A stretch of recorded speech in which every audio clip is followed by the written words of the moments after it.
Mesdames et messieurs, bonjour. Une fois n'est pas coutume, on va faire cette session en français, parce que Paris Infra Week le vaut bien. Je m'appelle Darko Adamovic, je suis avocat associé de Gibson Dunn, et j'ai la chance de pouvoir modérer aujourd'hui, non pas un débat, mais une discussion et un échange d'idées entre Vincent Lévitat, fondateur et CEO d'Infravia, et Nicolas Rochon, fondateur et CEO de Airgreen. Alors, la décennie en cours a commencé par la pandémie du Covid et elle a peut-être permis de réaliser l'importance de la décarbonation. La première question que j'aurais pour vous, c'est... alors, attendez. Vos entités respectives sont à la pointe des investissements réalisés depuis des années dans la transition énergétique. Comment approchez-vous dans le cadre de vos investissements le sujet de la décarbonation et quels outils vous semblent aujourd'hui les plus mûrs pour réaliser la transition énergétique ? Ouais, c'est une vaste question. On va repartir des bases. En fait, le Covid et surtout les événements en Ukraine, en fait, on montrera à tout le monde, en tout cas tous ceux qui n'étaient pas au courant, que l'énergie, c'est vital. C'est vital. On a cru qu'on n'allait pas pouvoir se chauffer l'hiver post-Ukraine, mais en fait, c'est pas vital pour ça. C'est vital pour l'économie, c'est vital pour l'industrie. On vit dans un monde qui se dématérialise, on va passer à la tech, etc. Mais c'est aussi vital pour la tech, pour les data centers, etc. Donc on a enfin compris que l'énergie, c'est d'abord une question de souveraineté. Ensuite, il y a une deuxième question, c'est quoi le mix énergétique? Alors, je ne vais pas faire un crash course d'énergie. Le mix énergétique, il peut se commencer par une couche de nucléaire qui va donner une énergie possiblement compétitive mais stable, donc une sorte de baseload. Il peut y avoir une deuxième couche de renouvelable qui va être intermittent pour la plupart. Et donc, il faut une troisième couche qui soit flexible. Et jusqu'à maintenant, l'énergie flexible, c'est le gaz. Donc qu'on aime ou qu'on n'aime pas, c'est le gaz. À court terme, on n'a pas d'autre solution. Si on veut avoir moins de gaz, d'abord pour décarboner, mais aussi pour résoudre les questions de souveraineté, alors il faut développer cette troisième couche d'énergie flexible. Et donc c'est là que on travaille. Le biogaz, l'hydrogène, les batteries, etc. Donc c'est comme ça qu'il faut l'adresser, de point de vue stratégique et d'un point de vue mix.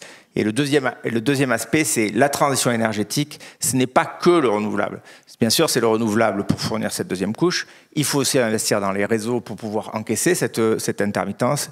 Il faut investir dans les outils de flexibilité pour que le renouvelable puisse être encaissé par le réseau dans le mix énergétique, donc les batteries. Pour faire des batteries, il faut des métaux. Donc il y a toute la chaîne d'approvisionnement depuis l'exploitation et des mines des métaux critiques. Il faut bien sûr aussi la sobriété énergétique, donc l'efficacité énergétique. Et il faut enfin le recyclage. Ça ne sert à rien de faire transporter de l'énergie à droite à gauche alors qu'on peut la recycler. Donc cette approche-là, elle doit être holistique, elle doit être globale et elle est complexe. Merci Vincent, parce que là c'est le pitch d'Infragreen 5, le fonds d'Airgreen, qui est enlevé. Hein. Merci Vincent, c'est exactement les thématiques abordées. Mais oui, la décarbonation aujourd'hui résulte dans une phrase. Il n'y a pas de croissance économique avec un prix de l'énergie qui n'est pas à bon marché. Et nous, toutes nos stratégies d'investissement, elles suivent cet objectif. Et la bonne nouvelle, c'est que quand j'ai commencé il y a 20 ans, la transition énergétique n'était pas vraiment bon marché, c'était surtout une contrainte. Aujourd'hui, on est devenu, dans de nombreux aspects, la solution. La solution, pourquoi ? Parce qu'on est capable d'offrir des prix extrêmement compétitifs. Et ça change totalement l'approche qu'on a dans nos investissements. Et là, depuis 4 ans, nous, notre objectif numéro 1, c'est d'investir dans des infrastructures qui sont durables et qui vivent sans subvention. Alors, ça, c'est l'aspect extrêmement important pour se dire que s'il devait y avoir n'importe quelle évolution au niveau des gouvernements, eh ben, notre outil de production peut le supporter. Alors, c'est vrai, le point très faible de cette transition énergétique, c'est que souvent, en termes de prix, on peut être très compétitif. Le problème, c'est la volatilité de notre production. Et depuis 2 ans, il y a une accélération extrêmement forte dans la transition énergétique et qui permet de développer la décarbonation en général. Parce que la décarbonation, c'est l'économie d'énergie, c'est en Europe l'électrification des usages et la production d'électrons verts. Et le fait est qu'aujourd'hui, par la baisse massive des prix des batteries, on est capable de piloter nos productions d'énergie et donc d'offrir des solutions compétitives. Et alors là, c'est une accélération très forte dans la transition énergétique et dans des nouveaux business models qui nous permettent d'avoir de la marge, mais surtout offrir des solutions. Et je finirai un point sur l'enjeu de cette transition énergétique et la décarbonation, c'est que les objectifs court terme de l'Europe ne vont pas se faire par une rupture technologique. Les objectifs de 2030-2035, ils vont se faire par une bonne planification des financements et de la construction des actifs qui sont déjà aujourd'hui développés depuis 5 à 10 ans dans des technologies matures, le solaire, l'éolien, le biométhane, le stockage et l'électrification des usages associés à toutes ces solutions de production. Donc ça, c'est un point très important. On doit, pour tenir les objectifs de 2030, construire en 5 ans ce qu'on a construit en 40. Donc l'objectif est très fort, mais on n'est pas là dans de la rupture, on est là vraiment dans de l'infrastructure et du déploiement de fonds. Merci messieurs.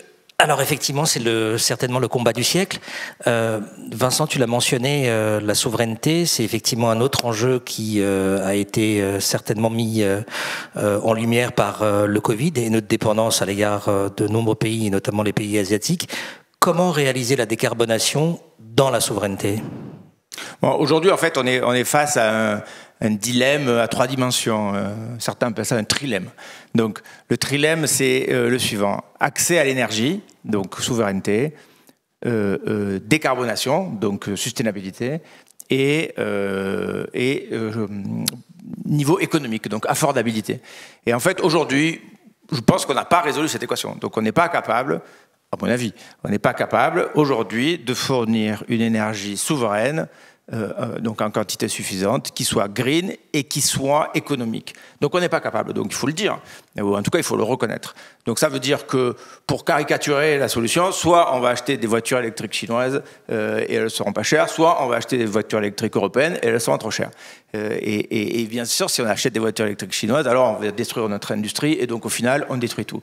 Donc ça c'est une équation compliquée quand même. Et si on la résout pas, il en va d'enjeux totalement stratégiques pour la tenue économique, en tout cas, de l'Europe. Donc, il ne faut pas désespérer. Il y a beaucoup de solutions. Il n'y a pas de solution miracle, effectivement. Les technologies elles sont en place. La souveraineté, elle commence effectivement à l'accès à l'énergie. Donc évidemment, si la transition énergétique, ça consiste à passer du oil and gas à l'électricité, on passe d'une dépendance au Golfe, quoi, pour résumer, à une dépendance à l'électricité, donc aux métaux, donc aujourd'hui à la Chine et aux US demain, parce que les US, ils ont quand même compris, c'est un peu ballot quand même. Donc du coup, il faut se réapproprier cette chaîne depuis la production de métal jusqu'à la production de batteries et la production de voitures et la production de réseaux et la production de câbles et la production... On a déjà perdu les panneaux solaires, donc ça, je pense que c'est perdu, mais c'est pas pour ça qu'on a tout perdu. Donc il faut se réapproprier ça. Évidemment, il faut le faire dans des conditions économiques qui soient affordable. On voit bien déjà que dès que la transition énergétique coûte, ça proteste, les hommes politiques reculent et les résultats, on perd du terrain. Donc ça aussi, il faut le résoudre. Et bien sûr, il faut faire tout ça dans une transition d'électrons verts. Donc ça suppose de travailler sur les chaînes de valeur, ça suppose de réinvestir au sens intelligence du terme toute la chaîne, ça suppose de mettre nos ingénieurs au boulot, ça suppose des politiques publiques qui soient relativement cohérentes, on va en parler j'imagine juste après, et qui soient cohérentes dans la durée. Donc rien n'est perdu, mais il faut quand même faire ce diagnostic-là que cocher les 3 cases, c'est compliqué. Voilà. Oui, je partage le point. Aujourd'hui, en se projetant à 20 ans, on se dit qu'il n'y a pas de souveraineté sans réussite de décarbonation en Europe. Et l'enjeu, il est vital pour la France et l'Europe parce que finalement, si on fait un parallèle dans les années 60-70, qu'est-ce qui a permis à la France d'être indépendant sur la scène internationale ? c'est les investissements dans le nucléaire et la capacité d'être indépendant énergétiquement et d'avoir des solutions faibles en coût. On est exactement face aux mêmes défis aujourd'hui en Europe et donc on doit absolument investir massivement sur la décarbonation parce que c'est un enjeu vital de souveraineté. Après, c'est évident que c'est des temps très longs et il va falloir adapter nos politiques par rapport à ces enjeux. Mais encore une fois, aujourd'hui, la transition et cette décarbonation, ça ne peut pas être dans l'emballement et l'émotion. Ça doit être dans la complémentarité des différentes énergies et surtout pas dans l'opposition. On en reparlera tout à l'heure et c'est ça le problème aujourd'hui. C'est ça qui a fait reculer l'Europe et qui nous fait prendre du retard. Mais à partir du moment où on a déjà une partie de la solution, parce que certains pans de la décarbonation sont des solutions économiques, on a aujourd'hui une bonne visibilité sur le fait qu'on arrive à atteindre les objectifs. En fait, on tourne autour d'une seule question, qui est la question du prix, en fait. Ouais. Et donc, on voit bien que quand il y a emballement dans le Golfe, les prix de l'énergie montent. Donc, du coup, tout d'un coup, tout un tas de solutions redeviennent économiques. Et là, c'est la joie. Quand le prix du pétrole rebaisse, finalement, tout redevient compétitif comme avant. Donc, à ce moment-là, la transition énergétique coûte.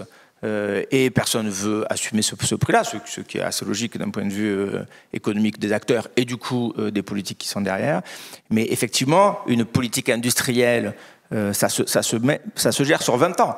Je ne veux pas faire une obsession sur la politique industrielle des Chinois, mais ça fait 20 ans qu'ils ont un seul objectif en tête, qu'ils ont balisé le monde depuis, encore une fois, les mines jusqu'à la production de métal, la production de batteries, demain la production de voitures, la production de panneaux solaires, etc. C'est une politique industrielle sur 20 ans. Ça ne peut pas dépendre du cours du pétrole. C'est très, très compliqué à gérer, encore une fois. Il ne s'agit pas de blâmer qui que ce soit, mais il faut intégrer cette notion-là qui se termine toujours par le prix. Je t'en prie, Nicolas. Oui, parce que on l'a vu, si on essaye d'imposer une inflation aux populations due à la transition énergétique, ça ne fonctionne pas. On a tous les exemples en France, on a vu les bonnets rouges, on voit les gilets jaunes, et à raison, parce que ce n'est pas la population qui doit payer pour la transition énergétique. Et en réalité, même si la mission est belle de sauver la planète, ça ne va pas suffire. Il faut déjà se nourrir et bien vivre. Donc, aujourd'hui, on est convaincu que pour garder cette souveraineté, il faut absolument trouver des solutions qui sont économiquement viables.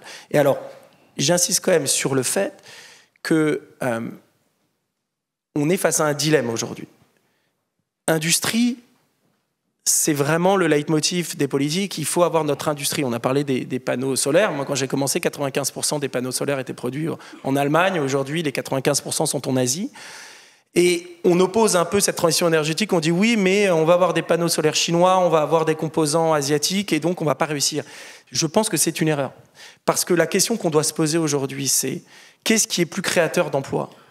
C'est une énergie propre avec en partie des composants asiatiques et étrangers, mais avec des prix de l'énergie pas chers, ou une énergie propre chère, 100% européenne.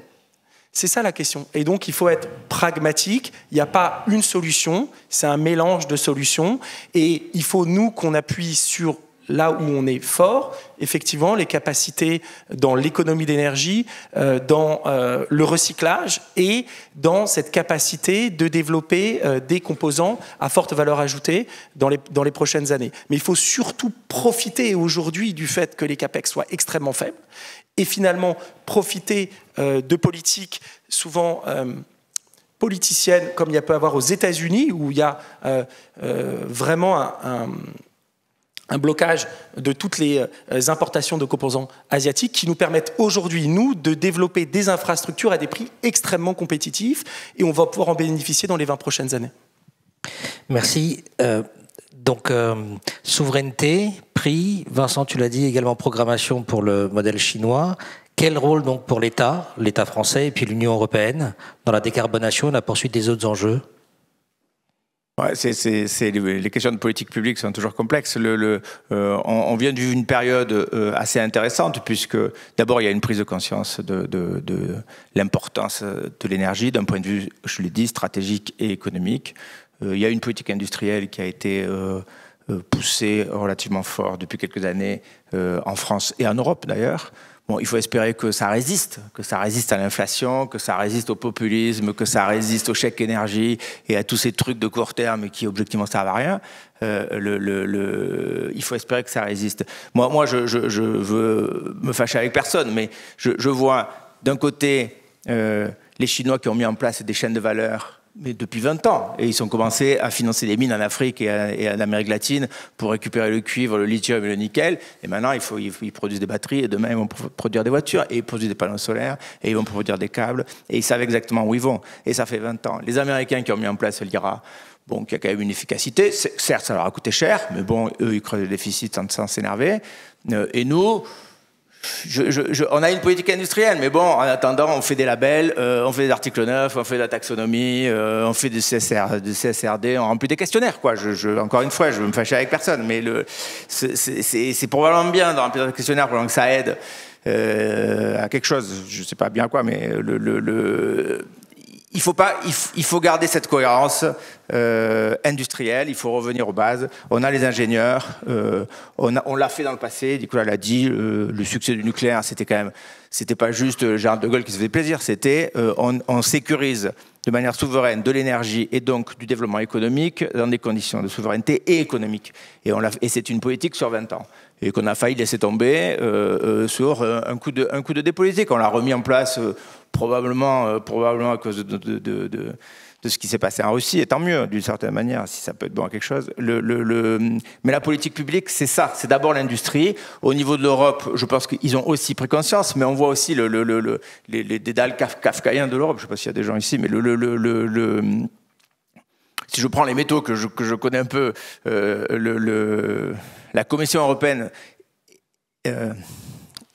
met en place un CRM Act, donc en fait une loi pour dire que les métaux critiques, c'est critique. Et de l'autre côté, vous avez la BEI qui vous dit bah non, moi je peux pas investir en dehors d'Europe parce que c'est pas mes guidelines, ou le FEI, c'est pas mes guidelines. Oui, mais sauf que les métaux ils sont pas en Europe. Donc il faut résoudre les problèmes kafkaïens qui sont liés à la gouvernance de l'Europe. C'est pas très compliqué, c'est pas très grave, on va y arriver. Mais une orientation d'une politique publique, ce que je veux dire, c'est de la cohérence, ça doit être transpartisan, ça ne doit pas dépendre de la justice fiscale ou de la prochaine loi immigration, dont franchement on n'a que foutre. Ça doit être dans la durée et ça doit être cohérent. Et c'est possible parce qu'on a tous les arguments, on a tous les ingrédients. Et moi, c'est ça que j'appelle de mes voeux. Je pense que l'intérêt aujourd'hui, et je m'arrête là, l'intérêt aujourd'hui, c'est que le secteur privé a compris ça, a les moyens de le faire. Le secteur privé est absolument indispensable pour résoudre cette équation, le secteur public. Mais le secteur public, on a besoin de lui, on a besoin qu'il donne les règles, qu'il donne les dimensions, qu'il donne les impulsions parfois, et puis qu'il mette en place le cadre pour que le reste se déroule. Merci Vincent. Nicolas ? Vincent a tout dit, mais on est article 9, on est Bicorp, on est société à mission, mais bravo. On a quand même un objectif de rentabilité maximum, comme vous avez pu entendre. Le vrai problème, c'est que l'infrastructure, ce sont des temps longs. Et manifestement, ça ne va plus du tout avec le temps de nos politiciens qui ont une vision très court terme et qui ont du mal à capter des résultats directs d'une politique énergétique. Et c'est vrai que la Chine, c'est l'exemple, et l'Asie, c'est l'exemple vraiment implacable d'une vision stratégique sur l'énergie, qui avait accéléré notamment au moment des JO où ils avaient senti leur dépendance massive, et on se rappelle de la hausse des prix de l'énergie très importante. Quand j'ai commencé, ils ne faisaient pas de renouvelables. Aujourd'hui, ce sont les leaders mondiaux en termes d'installation. Et ils ne font pas ça pour sauver la planète. Ils font ça parce que c'est rentable économiquement et ça leur donne de l'indépendance. Donc nous, ce qu'on doit faire en Europe et en France, c'est avoir une vraie vision long terme, pragmatique, arrêter les effets de mode. Il y a 2 ans, on ne parlait que d'hydrogène. Après, on va parler que de batterie. Après, c'est pas ça la transition. La transition énergétique, contrairement aux infrastructures classiques, c'est décentralisé, c'est dans les territoires. Et l'Europe, c'est des multitudes de contraintes et d'opportunités différentes. Vous ne faites pas la même transition énergétique en Italie, en Pologne, en France et dans les pays nordiques. Et donc, il faut beaucoup de cohérence, être capable de se retrouver avec un objectif commun autour de la table en Europe et en France, avec un objectif surtout d'avoir des solutions pérennes, économiquement viables et durables. Et je rajouterai un point, et je sais que c'est un vœu pieux, c'est de la simplification. Ça n'arrivera jamais, parce qu'à chaque fois qu'on demande de la simplification, on a de la complexité. Mais c'est vraiment de ça dont on aurait besoin, parce qu'aujourd'hui, on a les solutions, il faut juste les mettre en place. Non, je veux juste finir par une note positive quand même, puisque la complexité, il faut l'appréhender, elle est là. Les arguments, on les a. On a des bons ingénieurs en France et en Europe. Les solutions techniques, elles existent. La prise de conscience collective, elle est là, que ce soit chez les financiers, chez les politiques et chez les industriels, bien sûr. Donc les ingrédients sont là. Il faut un peu de travail, un peu de bonne cuisine pour à partir de tous ces ingrédients, construire la solution. On sait vers où il faut aller, on sait comment il faut le faire, il faut accepter la complexité. Et moi, je pense qu'il y a tous les acteurs autour de la table pour y arriver. Donc pas besoin de déménager en Chine. Non, pas besoin. Merci beaucoup, messieurs, d'avoir partagé votre expérience et vos idées. Vous pouvez les applaudir. Merci beaucoup.